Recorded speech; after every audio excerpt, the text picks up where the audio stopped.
What's happening, guys? This is James Blonde with a quick weekly recap for MMO news and announcements for the week ending January 27th, 2013. And our first bit of news this week has to do with FireFall. Finally, Red 5 Studios announced that on the 22nd, that it'll begin the first public beta test Friday the 25th for a 48-hour beta weekend. This is the first of 2 additional beta weekends planned for February and March in order to get the game into a steady beta phase, along with the stress testing of the servers. Several small contests and events are being held to get players some FireFall and Razor gear, as well as teach new players what FireFall is all about. It actually seems like a lot of games are in a race to come out this year. On January 22nd, Bethesda and ZeniMax Online Studios have announced that the beta signups are now available for Elder Scrolls Online.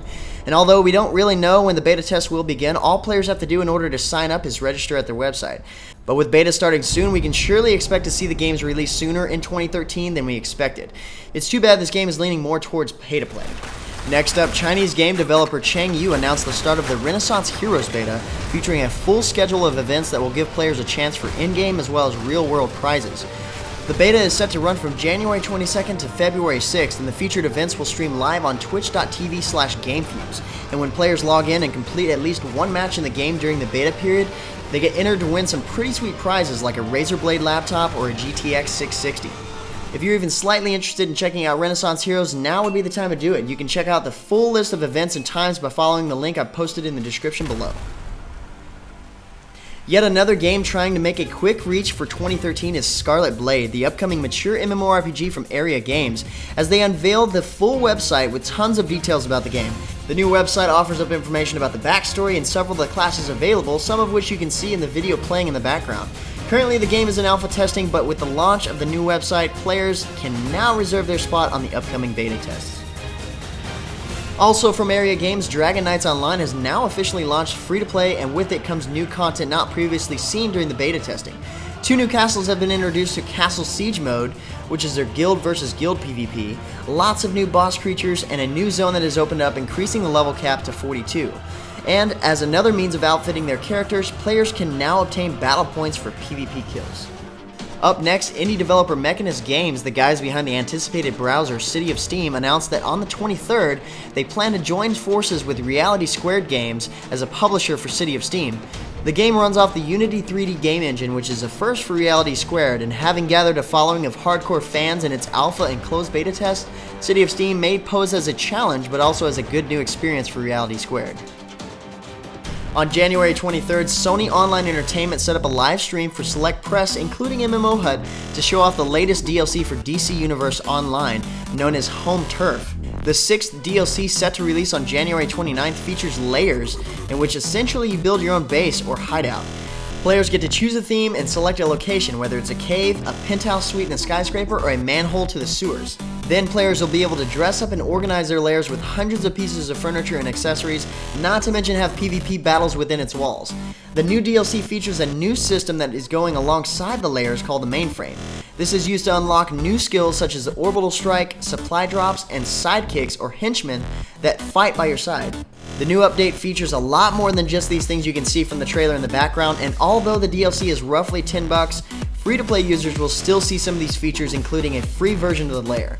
There is so much more detailed information in the featured article at MMOHut.com. Follow the link in the description below to check it out.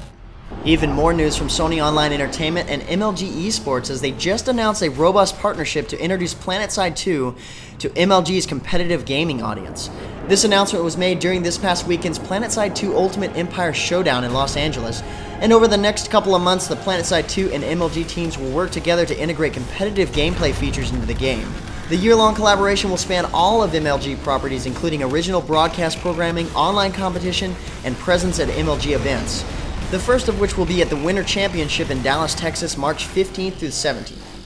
This next to last bit of news has to do with ArcheAge, and the news is that Tryon Worlds will have exclusive publication rights in North America, Europe, Turkey, Australia, and New Zealand. Not much news about ArcheAge beyond that, but they did set up a new website where you can sign up to receive updates as the game prepares for launch. The last bit of news has to do with the Korean game developer Webzen.